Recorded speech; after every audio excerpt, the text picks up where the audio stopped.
গছৰ ডাল পুৰণি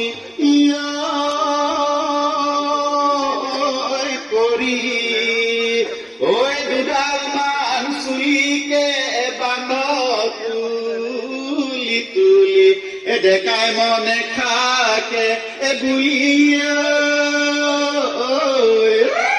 পাছৰ খিনি নকওঁ আৰু অলপ বেয়াকে কৈ দিয়া হৈছেনে বাবু? ঠিক আছে, মই গোৱাখিনি পেপাতে কৈ দিম।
নাচনি কেইজনমান আছে, নাচো নাচো কৰিছে, আহিব লাগে। পম্পী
আৰু এনেকে আপোনালোকৰ আগত উপস্থাপন কৰি মই আজিৰ এই তিৱা পিছু উদ্বোধন হ'ল বুলি ক'লো আৰু আটাইলৈকে পুনৰবাৰ মোৰ শ্ৰদ্ধা মৰম কৃতজ্ঞতা জ্ঞাপন কৰিছো আৰু মোৰ যদি কিবা ভুল ভ্ৰান্তি হৈছে নিজৰ বুলি মোক ক্ষমা কৰি দিব। ধন্যবাদ।